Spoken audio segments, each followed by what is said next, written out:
DS judicial academy Prayagraj Allahabad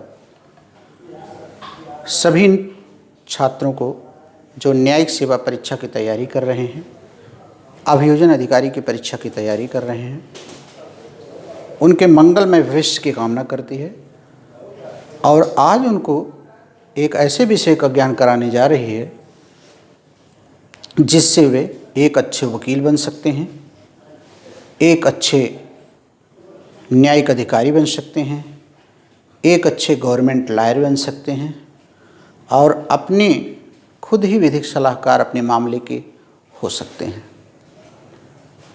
संपत्ति के विरुद्ध अपराधों के बारे में हम आज आपको बता रहे हैं। संपत्ति के विरुद्ध अपराधों में एक बहुत ही महत्वपूर्ण अपराध है चोरी का। चोरी का अपराध संपत्ति के विरुद्ध होता है। चोरी के अपराध के जो प्रमुख चीज़ें आपको अध्ययन करनी है, चोरी की डिफिनेशन जो 378 में दी गई है। अगर कोई सामान्य चोरी होती है ओपन लैंड से, तो फिर वह 379 में 3 वर्ष के कारावास से दंडित होगी। अगर वह निवास गृह से कोई चोरी की जाती है तो फिर वह 380 में 7 वर्ष के कारावास से दंडित की जाएगी। और वह चोरी अगर कोई सेवक अपने स्वामी लिपिक द्वारा किया जाता है तो वह 381 में 7 ईयर कारावास से दंडित की जाएगी।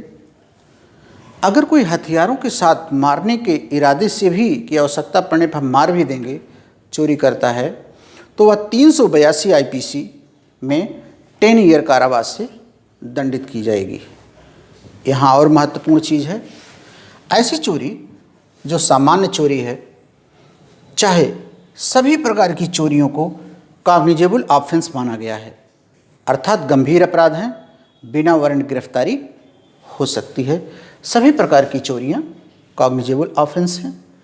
साथ ही साथ सभी प्रकार की चोरियां जितनी भी हैं सब नॉन बेलेबल ऑफेंस हैं, जिसमें साधिकार जमानत नहीं मिल सकती।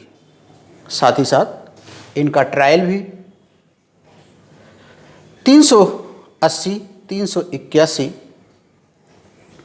और 379, 379, 380, 381 तीनों चोरियों में कोई मजिस्ट्रेट ट्रायल कर सकता है।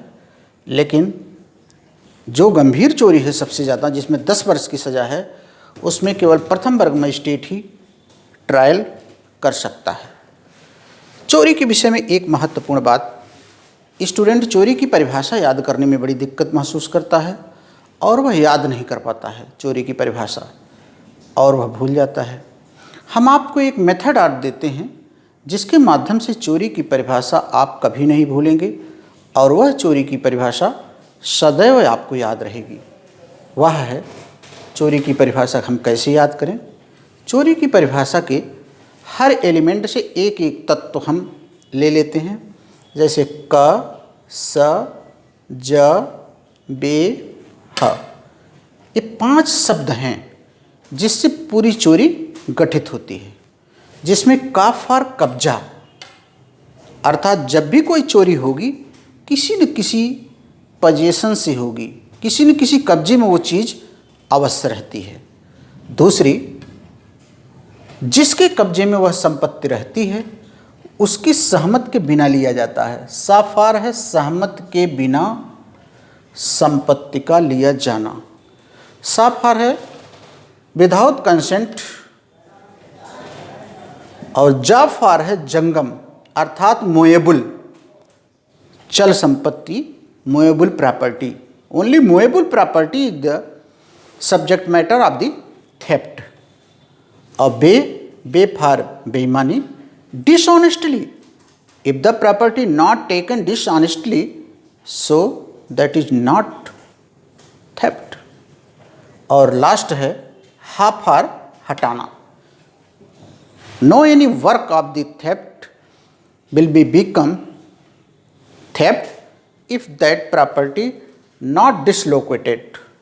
अर्थात दिन भर आप ट्रैक्टर पकड़ के खड़े रहिए, आप चोरी नहीं होगी, ट्रैक्टर को आपने तो हटाया ही नहीं।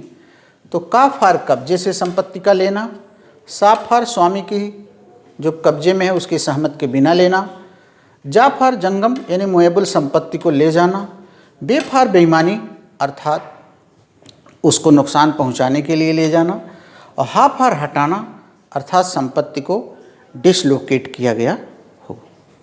तो चोरी के लिए जो महत्वपूर्ण बात है, ये 5 आवश्यक तत्व हैं।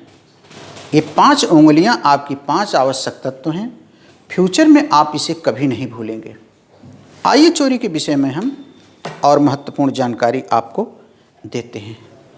चोरी के बारे में अगली महत्वपूर्ण जानकारी आपकी है, इसके 5 आवश्यक तत्व होते हैं। पहला आवश्यक तत्व याद करने के लिए, बेईमानी पूर्वक संपत्ति को लिया जाना। जब वह संपत्ति बेईमानी पूर्वक dishonestly taken from the possessor, तो फिर वह चोरी होगी। बेईमानी का मतलब है उस व्यक्ति को नुकसान आप पहुंचा रहे हैं, जिसकी प्रॉपर्टी ले रहे हैं, अपने को लाभ ले रहे हैं, इसी को कहा जाता है बेईमानी। You are liable for the theft if you take the subject matter of the theft dishonestly। Dishonestly माने उसको नुकसान पहुंचाना, जिसकी संपत्ति ले रहे हैं, अपने को लाभ लेना, यही इसका मुख्य उद्देश्य है।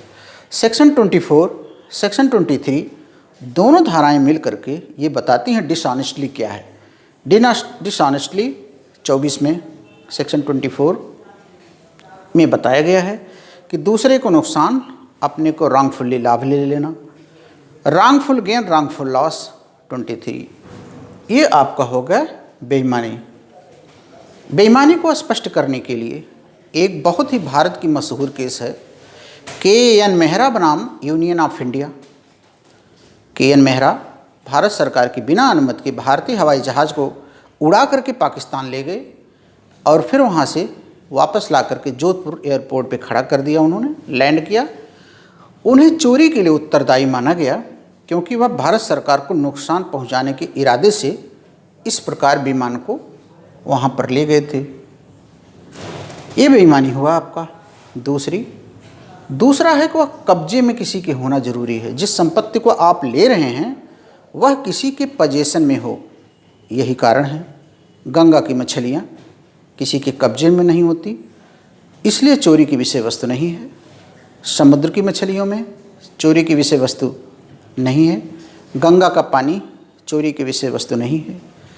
इसी प्रकार खुले हुए जानवर जो छोड़ दिए जाते हैं घूमने के लिए मात्र, वो चोरी की विषय वस्तु नहीं होते हैं। चोरी की विषय वस्तु होने के लिए कब्जे में होना जरूरी है। बिजली, रामाधीन के मामले में कहा गया था, जो ममी होते हैं, ममी आदमी एक जीवित होते हैं, एक आदमी मरे हुए होते हैं। ममी अगर कहीं पे संग्रहालय से चुराया जाता है तो फिर वह चोरी की विषय वस्तु है। लेकिन ऐसे डेड बॉडी चुराना चोरी के अंतर्गत नहीं आएगा, क्योंकि वो चल संपत्ति नहीं होते हैं। कब्जा एक्चुअल भी हो सकता है, कंस्ट्रक्टिव भी हो सकता है। एक्चुअल कब्जा जैसे अपनी घड़ी हम पहने हैं, शर्ट पहने हैं, एक्चुअल कब्जा। और कंस्ट्रक्टिव कब्जा वो होता है जो मेरी मोटरसाइकिल बाहर खड़ी है, हम कमरे में अपना क्लास बच्चों को पढ़ा रहे हैं, तो दूसरा कब्जा है। तीसरा है संपत्ति चल होना चाहिए। जब तक चल संपत्ति नहीं होगी कोई भी विषय वस्तु चोरी की नहीं हो सकती। चल संपत्ति क्या है? आईपीसी 22 में बताया गया है। कभी कभी चल संपत्तियों को बनाया जाता है, जैसे पेड़ अगर आपने काट दिया तो वह चल संपत्ति हो गई काटने के बाद, लेकिन यहाँ पर काटना ही हटाना माना जाएगा। जैसे ही पेड़ को आपने काटा ज़मीन से, वैसे ही वह चोरी हो गई। ज़रूरी नहीं को उठा करके आपने उसे ट्रैक्टर पर लादा हो। ऐसा ही लॉर्ड मैकाले अपने आईपीसी में लिखते हैं कि अगर एक पेड़ आप काटते हैं चोरी के इरादे से, तो फिर आप चोरी कर दिए, पेड़ को ले जाना जरूरी नहीं है। दूसरा चल संपत्ति हो गया, बेईमानी हो गया, कब्जा हो गया। एक है बिना सहमत के। चोरी के अपराध में सबसे बड़ा बचाव है कंसेंट। अगर कंसेंट उस व्यक्ति ने दिया है तो फिर चोरी नहीं होगी, क्योंकि वायलेंटली नॉन फिट इंजूरिया, सहमत से किया गया कार्य चोरी कभी नहीं हो सकता, इसलिए वह चोरी नहीं है। अंतिम शब्द है हटाना। संपत्ति जो चल है उसके हटाते ही चोरी का अपराध पूरा हो जाता है। लेकिन ध्यान रहे, जिस संपत्ति को आप लेना चाहते हैं उस संपत्ति का हटाना चोरी है, अदरवाइज चोरी नहीं है। जैसे ए बी के घर में जेवर गहने चुराने के लिए जाता है और एक संदूक किसी कमरे से बाहर लाता है, आंगन में खोलता है, उसमें गहने नहीं हैं, संदूक बंद करके ये वापस चला जाता है। इट मे बी पॉसिबल चोरी के इरादे से गया, हाउस ट्रेसपास। दूसरा, चोरी के आगे उसने 2 कदम बढ़ा, संदूक को निकाला, अगर गहने होता तो ले भी चला जाता, लेकिन गहने नहीं थे इसलिए अपराध एक स्टेप पीछे हो गया, अर्थात वह चोरी का प्रयत्न हो गया। और वह व्यक्ति निवास गृह से किया इसलिए 380 प्रयत्न है, इसलिए आबलिक 511 में दंडनीय है। ऐसा व्यक्ति चोरी के प्रयत्न के लिए दंडित किया जाएगा। इस प्रकार से संक्षेप में चोरी के संदर्भ में हमने आपको बताया। अगली क्लास में हम आपको चोरी पर लिखी जाने वाली समस्याओं का जिक्र करेंगे। एक समस्या का हम आपको जिक्र करते हैं। अगर एक ऑफिस का कोई बाबू है, वह उस फाइल को चुपके से ऑफिस से घर पे ले जाता है, किसी अन्य व्यक्ति ने उसे देखने के लिए कहा था हमें दे दीजिएगा, वो ले जाकर के उसको देखता है, दिखाता है, दिखाने के बदले 2-1 रुपये पाता है, वह ऑफिस का बाबू चोरी के अपराध का दोषी होगा। प्यारे लाल बनाम स्टेट ऑफ राजस्थान के केस में ऐसा कहा गया है। एक क्वेश्चन और सिविल जज का बड़ा इंपॉर्टेंट है, क्या कोई व्यक्ति अपनी ही संपत्ति की चोरी का उत्तरदायी है? यस, अगर आप ही की संपत्ति किसी दूसरे के कब्जे में है और उसको नुकसान करने के इरादे से उस संपत्ति को आप लेते हैं, अर्थात उसको नुकसान पहुंचाना चाहते हैं, तो फिर आप अपनी संपत्ति को चोरी के लिए उत्तरदायी हैं। जैसे सीआरपीसी 145 और 146 की प्रोसीडिंग में एसडीएम ने आपकी प्रॉपर्टी को अटैच कर लिया, आपके गन्ने को, धान को अटैच कर लिया, रात में जाकर के आप गन्ना और धान काट कर ले आते हैं, आप चोरी के लिए अपनी ही संपत्ति के लिए उत्तरदायी हैं। तो रॉन्गफुल तरीके से अपनी संपत्ति किसी से लेना, जैसे घड़ी के बिना बनवाई दिए घड़ी उठा कर ले आना, ड्राई क्लीनर से कपड़े लेके आना, इन दशाओं में आप चोरी के लिए उत्तरदायी होंगे। चोरी का लेक्चर का दूसरा पार्ट हम आपको अगली क्लास में बताएंगे। आज यहीं तक। सभी छात्रों को बहुत बहुत धन्यवाद।